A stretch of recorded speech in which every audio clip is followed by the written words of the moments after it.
नमस्कार साथियों, मैं नंदिनी हूँ। मैं जवाहरलाल नेहरू विश्वविद्यालय हिंदी साहित्य की द्वितीय वर्ष की छात्रा हूँ।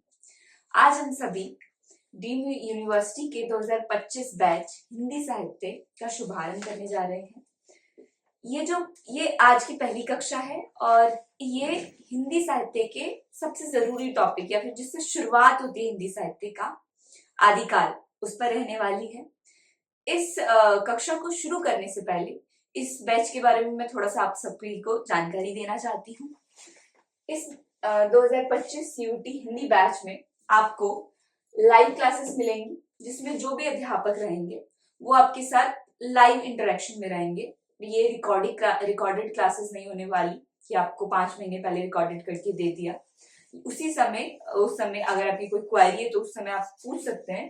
तो लाइव क्लासेस रहने वाली है। दूसरा कि इस बैच में आपको टेस्ट सीरीज मिलेंगी 100 प्रश्न या 50 प्रश्न या 75 प्रश्नों की, जिससे कि आप उस टॉपिक पर या समग्रता से हिंदी साहित्य का जो भी प्रश्न आने वाले हैं, जो पिछले प्रीवियस ईयर में आ चुके हैं, उस पर आधारित टेस्ट सीरीज रहने वाली है।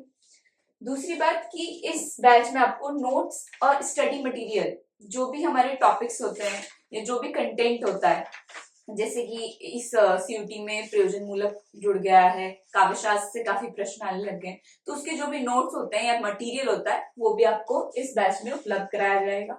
चौथी चीज कि आपको डेली प्रैक्टिस क्वेश्चंस मिलेंगे। यहाँ पर प्रैक्टिस क्वेश्चन में होगा कि जो भी टॉपिक पढ़ाया जाएगा उससे संबंधित उसी दिन 10 या 15 प्रश्न आपको दिया जाएगा क्लास के अंत में, जो कि आप हल करेंगे और अपने आप को मूल्यांकित करेंगे कि वो टॉपिक आपको कितना समझ में आया है। पांचवी चीज कि आपको डाउट क्लासेस इस बैच में मिलने वाला है। डाउट क्लासेस मतलब बहुत सारे बच्चों को होता है कि हाँ हमने पढ़ लिया, कैसे पढ़ना है, रचनाओं को कैसे याद करना है, रचना को कैसे रिमेम्बर रखना है, बहुत दिनों के मार्च में होने वाले एग्जाम अभी करेंगे तो कैसे भूल जाते हैं, बहुत सारी समस्याएं आती है। तो उन समस्याओं को लेकर आपकी डाउट क्लासेस रखी जाएगी, वो आएगा इस बैच में। और पांचवी चीज की डाउट ग्रुप भी बना रहेगा, व्हाट्सएप के माध्यम से हम सभी जुड़े रहेंगे आपको, जिसमें कि 24 घंटे में आपको जब भी कोई भी प्रश्न ऐसा लगता है कि हाँ यहाँ पे चीजें अटक रही है या समझ में नहीं आ रही, तो उसके थ्रू आप जुड़े रहेंगे और उस पर आप अपने प्रश्न डाउट्स लिख सकते हैं। और जब भी हम फ्री होंगे अध्यापक, वो आपको मतलब कि उस समस्या का हल करने के लिए आपका जवाब दे दिया जाएगा। अब मतलब कि इसको आप ज्वाइन कैसे कर सकते हैं, तो इस ऐप को ज्वाइन करने के लिए जो लिंक होगा वो आपको डिस्क्रिप्शन में नीचे मिल जाएगा, या तो फिर आप व्हाट्सएप कर सकते हैं इस नंबर पर। आप मतलब कि आपको ये बैच कैसे ज्वाइन करना है वो इस नंबर पर आप मैसेज कर पता लगा सकते हैं।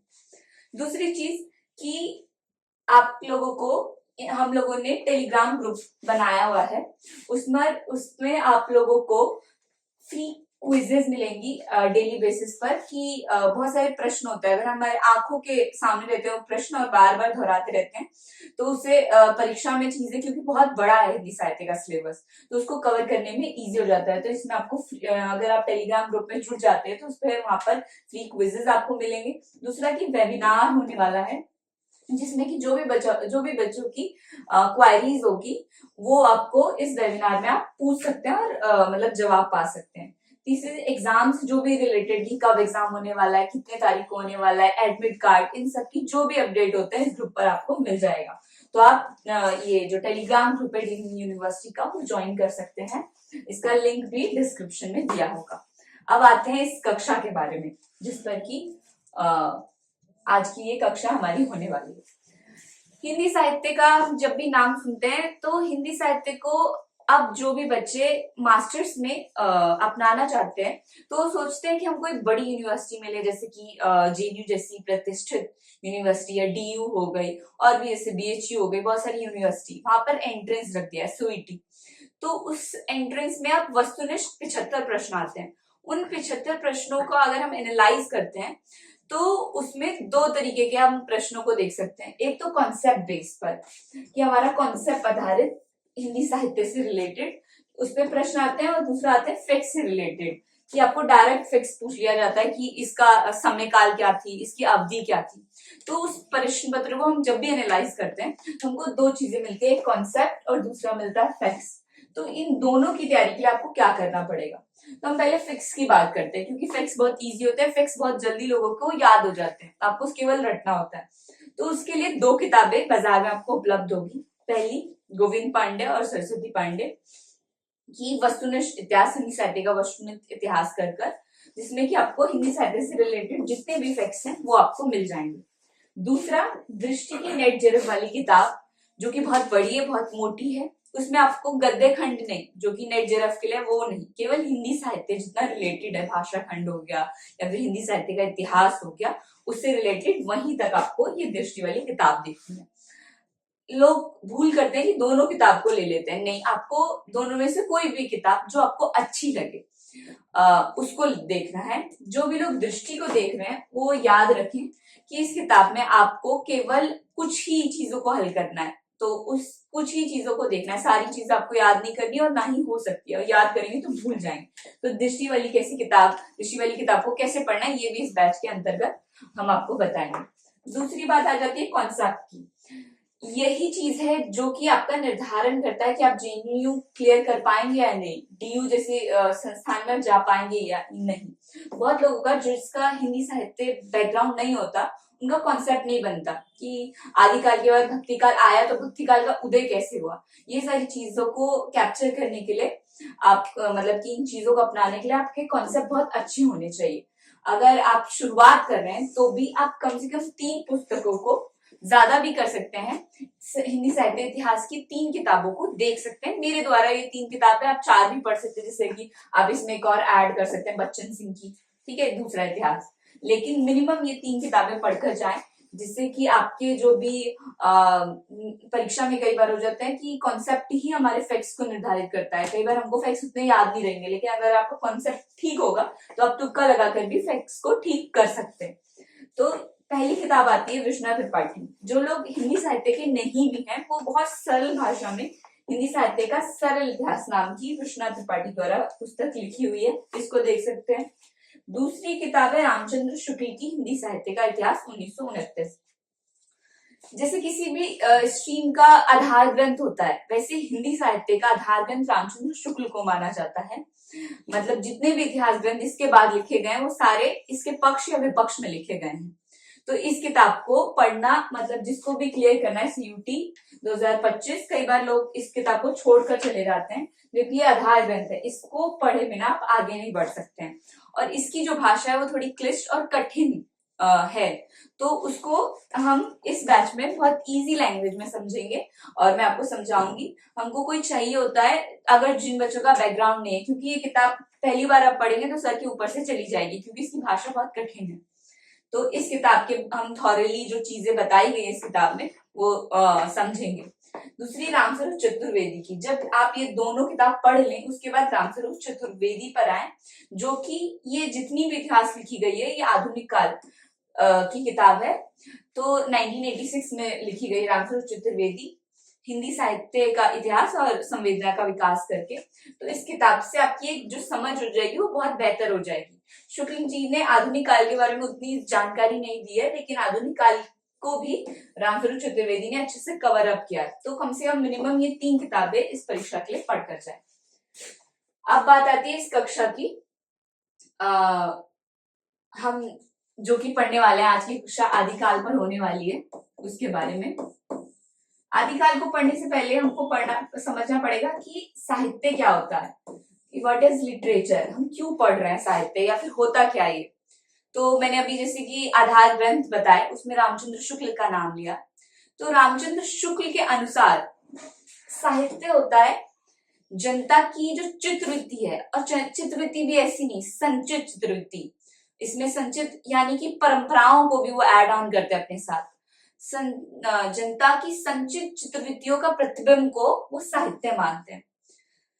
अब वो कहते हैं कि जनता की जो चित्रवृत्तियां है उस पर क्या क्या प्रभाव डालती है, वो बताते हैं। इसमें 3 चीजें आते हैं, राजनीति, संस्कृति और जो भी हमारा इतिहास रहा है वो प्रभावित करती है साहित्य को। तो ये हम केवल जैसे गूगल पर हम सर्च कर लें साहित्य, तो उस साहित्य का हिंदी साहित्य सीयूटी की परीक्षा से कोई लेना देना नहीं है। तो हमको साहित्य की डेफिनेशन इन जो किताबों में दी गई है उसके थ्रू लेकर के आगे चलना पड़ेगा। और हमको साहित्य जो भी इतिहासकार हिंदी साहित्य के, उनकी इतिहास दृष्टि और वो क्या लिखना चाहते हैं वो समझना पड़ेगा, क्योंकि इस परीक्षा में पंक्तियां आती है कई बार, जो कि आप पूरी किताब को याद नहीं कर सकते रामचंद्र शुक्ल की, लेकिन अगर आपको पता चल जाएगा कि रामचंद्र शुक्ल विदेयवादी हैं, उनके मन में लोकवादी जो लोक मंगल की बात, वो साधनावस्था की बात करते हैं, वो हमेशा से चलता है। तो आप ये जान जाएंगे कि वो साहित्य का जो विकास है या साहित्य की जो भी परिभाषा है वो किसको, जनता को देखकर क्यों कर रहे हैं, और हजारी प्रसाद द्विवेदी लोक को देखकर क्यों कर रहे हैं। तो इन परिभाषा को गढ़ने के पीछे भी आपको दृष्टि देखना बहुत जरूरी है कि हजारी प्रसाद द्विवेदी क्यों कवि को महत्वपूर्ण मान रहे हैं और क्यों जो रामचंद्र शुक्ल है वो तुलसी को महत्वपूर्ण मान रहे हैं। तो आधार हमारा हिंदी साहित्य का, इस साहित्य की शुरुआत होती है आदिकाल से।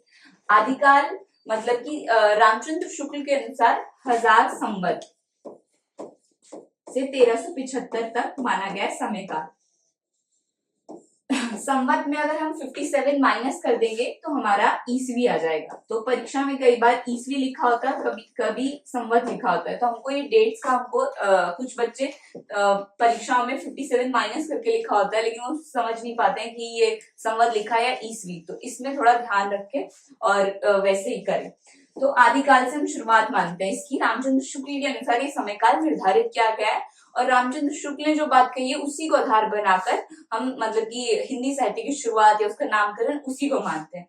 तो आदिकाल ऐसे शुरू होता है।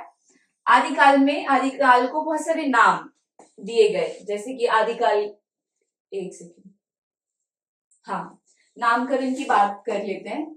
आदिकाल को बहुत सारे नाम दिए, जैसे शुक्ल ने आदिकाल को वीर गाथा काल का। अब हमको पृष्ठभूमि समझनी पड़ेगी कि उन्होंने वीर गाथा काल क्यों दिया इसको। इसके पीछे काफी तर्क है। पहला तर्क ये, क्योंकि शुक्ल जो है वो कोई भी काल में आप समझे तो बहुत सारी रचनाएं होती हैं जो कि श्रृंगार परक होती है, वीर गाथा परक होती है, प्रेम की कविताएं होती है, काव्य होता है। तो उस साहित्य का निर्धारण जो करते हैं, लेकिन एक प्रवृत्ति जो होती है वो प्रमुख होती है और उसी प्रवृत्ति के आधार पर हम उस काल का निर्धारण करते हैं। रामचंद्र शुक्ल इस काल को वीर गाथा काल नाम देते हैं, वीरता के आधार पर, इसकी प्रवृत्ति के आधार पर। वो ऐसा इसलिए करते हैं क्योंकि वो देखते हैं कि इस काल में जो रचनाएं हुई है उसमें प्रसिद्धि, वो दो चीजें देखते हैं कि प्रसिद्धि किस चीज की है, मतलब जो रचनाएं हो रही है वो कितनी प्रसिद्ध है इस काल की। जैसे कि श्रृंगार उतनी प्रसिद्ध नहीं हुई है जितनी वीरता हुई है आदिकाल के समय में। तो वो देखते हैं कि इन ग्रंथों की प्रसिद्धि सबसे ज्यादा है। वो 12 ग्रंथ ऐसे नाम देते हैं जिसके आधार पर वो इस काल का निर्धारण वीरता के आधार पर वीर गाथा काल दे देते हैं। रामचंद्र शुक्ल ने वीर गाथा काल क्यों दिया, इसकी दृष्टि हम देखें तो हम देखते हैं कि इन सभी ने कुछ कुछ नाम दिया आदिकाल को। जैसे हजारी प्रसाद द्विवेदी ने नाम दिया आदिकाल, महावीर प्रसाद द्विवेदी ने बीज बपन काल, गियर्सन ने उसे चारण काल कहा है, राहुल सांस्कृत्यायन ने उसे सिद्ध सामंत काल कहा है और मिश्रबंधु ने आरंभिक काल कहा है। इन सभी के पीछे हम देखते हैं कि दृष्टि है। शुक्ल ने वीर गाथा काल का, इट मीन्स वो देख रहे हैं कि कविताओं में वीरता, इट मीन्स काव्य को शुक्ल प्रमुख मानते हैं। हजारी प्रसाद द्विवेदी ने आदिकाल नाम दिया क्योंकि वो वो उस समग्रता को देखते हैं, वो वीरता को नहीं केवल बोल रहे, वो बोलते हैं कि धर्म भी, या जो धार्मिक साहित्य, जो सिद्धों का साहित्य लिया गया है उसको भी वो एड ऑन करते हैं जो आदिकाल में। दूसरा, महावीर प्रसाद द्विवेदी का इतना इंपॉर्टेंट नहीं है बीज बपन काल।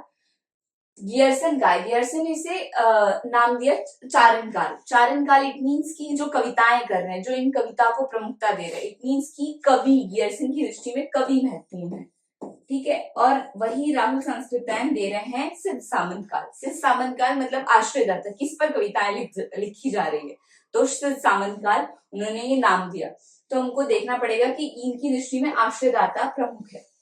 तो हम जब ये देखते हैं तो इनकी दृष्टियां, और देखते हैं कि कैसे किसी आलोचक या इतिहासकार की दृष्टि में अगर उसने उसे वीर गाथा काल कहा है तो उसका दृष्टि है, उसकी विधेयवादी दृष्टि उसके पीछे काम कर रही है, जनता की चित्रवृत्तियां उसके पीछे काम कर रही है और उसके कारण दे रहा है। अगर उसने वीर गाथा काल कहा है तो उसे वीर गाथा काल क्यों दिया? एक तो प्रसिद्धि था और दूसरा था कि उस इतिहास ग्रंथ, जो भी वो ग्रंथ है, उसके अंदर जो कंटेंट है उसके आधिक्य क्या है।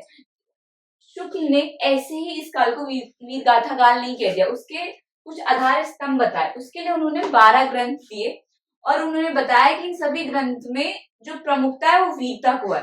ये 12 ग्रंथों के बारे में प्रश्न आते हैं आदिकाल से बहुत बार, तो इन 12 ग्रंथों को याद करना बहुत जरूरी है। बच्चे याद नहीं कर पाते क्योंकि उनको इन ग्रंथों के बारे में कुछ मालूम नहीं होता। तो इसलिए कॉन्सेप्ट हमको इस बात का तैयार करता है, मतलब उसको एक पृष्ठभूमि या फिर एक सहारा देता है कि आपको फैक्ट्स कैसे याद करना है, आप कैसे किसी से रिलेट करके संदर्भों के साथ किसी चीज को कितनी बेहतरी से याद कर सकते हैं।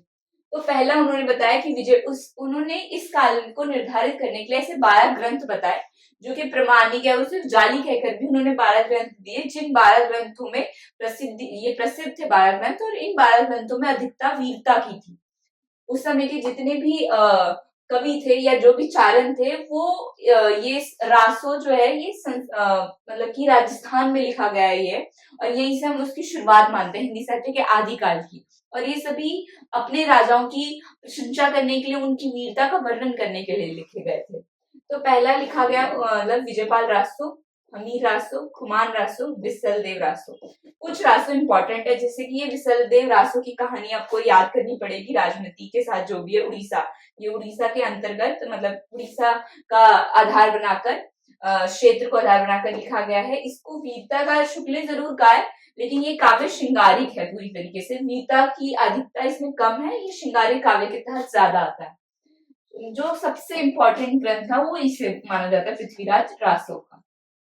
इसमें संयोगिता और पृथ्वीराज रासो की कथा ये आप सभी को मालूम होगी। तो इस ग्रंथ के पीछे बहुत ज्यादा विवाद है कि ये ग्रंथ को शुक्ल ने महाकाव्य तो कहा, इसका जो चंद्रबरदाई इनके जो लेखक थे उसको एक बड़ा कवि तो कहा, छप्पे का इसको कवि तो कहा, लेकिन फिर भी वो इसे रामचंद्र शुक्ल महाकाव्य कहने के साथ साथ जाली ग्रंथ का नाम भी देते हैं क्योंकि इसकी प्रमाणिकता पर संदेह है। ये शुक्ल ने बताया, और फिर जैसे कि हजारी प्रसाद द्विवेदी का डिबेट है, और भी कई लोगों ने, जैसे आनंद ईसवी की जो भी कल्पना की गई है, तो आपको वो सारी चीजें देखनी पड़ेगी पृथ्वीराज रासो के संदर्भ में। इससे प्रश्न आते हैं पेपर में कई बार, और इस वाले ग्रंथ से बहुत ज्यादा आ जाते हैं। एक और ग्रंथ है जो इम्पोर्टेंट है, परमाल रासो। ये पूरा वीरता के उस पर लिखा गया है। ये बुंदेलखंड का जो क्षेत्र है उस पर आधार पर आला उदल नामक 2 वीर पुरुषों को आधार बनाकर ये रासो लिखा गया है। वैसे चंद्र प्रकाश, जयमंग प्रकाश, ये 2 ग्रंथ है, ये इतने इंपॉर्टेंट नहीं है, लेकिन हाँ ये 12 ग्रंथ क्योंकि शुक्ल ने इन्हीं को आधार स्तंभ बनाकर इस काल को वीरता का नाम दिया, तो ये 12 ग्रंथों को पूरा याद करना पड़ता है। नौवां ग्रंथ है खुसरो की पहेलियां। ये जो पहेलियां लिखी गई है इसमें आप देख सकते हैं कि उस समय लोक बहुत हावी है। इन पहेलियां बहुत छोटी छोटी पहेलियां और बहुत मजेदार पहेलियां लिखी गई है, जहाँ जो कि उस समय के लोक को दिखाता है। 10वां ग्रंथ है विद्यापति की पदावली। पदावली को श्रृंगारिक काव्य के तहत माना जाता है, जिसमें कि इसमें डिबेट भी है कि इसको श्रृंगारिक बोला जाए या भक्ति परक रचना मानी जाए, क्योंकि इसमें मतलब ईश्वर का आलंबन तो लिया गया है लेकिन मेनली श्रृंगार को दिखाया गया है, विद्यापति की पदावली। और उन्होंने 2 और ग्रंथ लिखे जो कि मिले नहीं है अभी भी, लेकिन हाँ इसको आधार बनाकर उन्होंने, क्योंकि ये रचनाएं उसी काल की है, कीर्तिलता और कीर्ति पताका, इसके जो चिन्ह है वो नेपाल में दिखते हैं। बहुत सारे इतिहासकारों ने छान मारी, लेकिन ये पूरा ग्रंथ अभी भी उपलब्ध नहीं है ये दोनों। तो शुक्ल का जो आधार था वो ये 12 ग्रंथ है, जिस 12 ग्रंथों के आधार पर उन्होंने इस काल को आदिकाल का नामकरण वीर गाथा काल नाम कहकर बताया।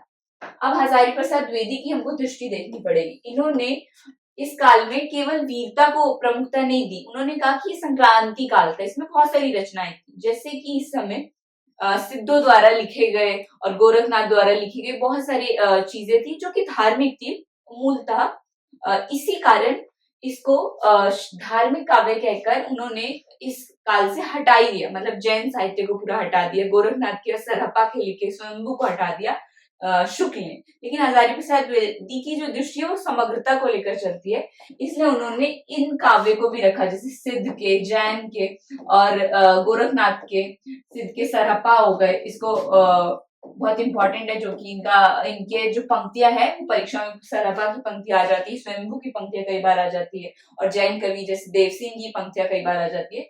तो हजारी प्रसाद द्विवेदी ने इन लोगों को भी लिया, और इन लोगों को मतलब इसको धार्मिक साहित्य नहीं कह सकते, क्योंकि ये लोक को भी सुधार करने के लिए लिखा गया था, लोक को, जो कि लोक में बहुत फेमस था। तो हजारी प्रसाद द्विवेदी की दृष्टि इन पर भी गई, और जिस कारण वो इस काल का निर्धारण नहीं कर पाए और इससे आदिकाल नाम दे दिया, क्योंकि ये सबसे पुराना मतलब कि जहाँ से हिंदी साहित्य की शुरुआत होती है, और वही नाम आज भी गृहणीय है। आदिकाल को शुक्ल ने जरूर वीर गाथा काल कहा है, लेकिन इसका जो नाम है वो आदिकाल रखा गया। ऐसे इन साहित्यकार ने अनेकों अनेक नाम रखे और इनका आधार हमको पता चलता है। दूसरी बात कर लूं तो आदिकाल में ये 12 रचनाएं आपको याद करनी पड़ेगी। आदिकाल का नामकरण, इसका काल निर्धारण अनेक रचनाकारों द्वारा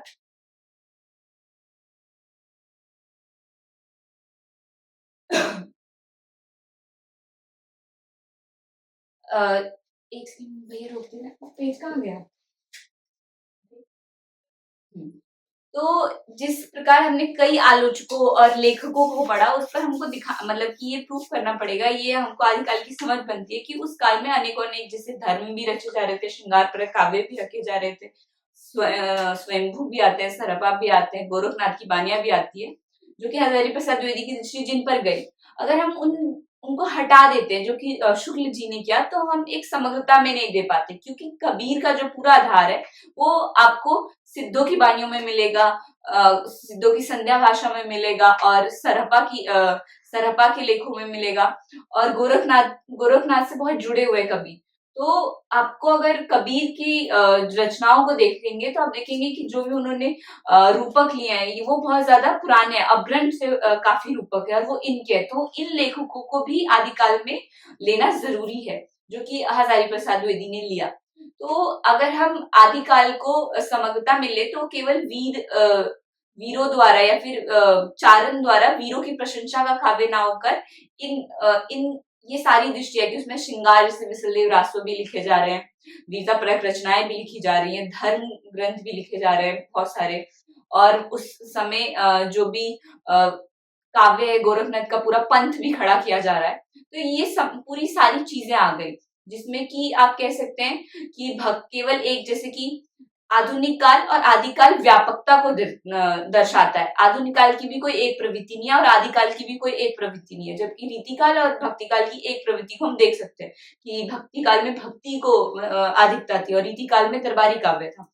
उसी प्रकार जो आदिकाल है हिंदी साहित्य का और आधुनिक काल है वो व्यापक, उसमें बहुत सारी रचनाएं हैं, और आप एक को हटाकर एक को वीरता का मतलब प्रदर्शन केवल कहकर बाकी को नकार नहीं सकते, क्योंकि हम जैसे हम नकारेंगे तो कभी कहाँ से उत्पन्न हुए वो हम भूल जाएंगे। तो इन्हीं सब चीजों को देखते हुए हम देखते हैं कि जो आदिकाल है वो एक संक्रांतिकालीन युग रहा। उसमें खूब सारे राजाओं की वीरता लिखी गई, श्रृंगार परक रचनाएं लिखी गई, उसमें धर्म साहित्य का निर्माण हुआ, और जिससे कि आगे की जो भक्ति मार्ग था वो कैसे उत्पन्न हुआ, भक्ति काल कैसे मतलब तुरंत कैसे आ गई, वो जो वीरता वो क्यों कर रहे थे वीरता, ये हम आगे की कक्षाओं में पढ़ेंगे कि रामचंद्र शुक्ल ने क्यों उसको बोला भक्ति काल को कि ये उदय है, कि हमारे जो जितने भी राजा हैं वो जिस चीज के लिए लड़ रहे थे, जब वो उनको हार प्राप्त हुई तो निराश हो गए, और उस निराशा के क्षणों में उन्होंने भक्ति की ओर क्यों गए। तो इन पूरे विकास को समझने के लिए हम आगे की कक्षा में समझेंगे कि भक्ति काल का उदय आदिकाल से कैसे हुआ। धन्यवाद।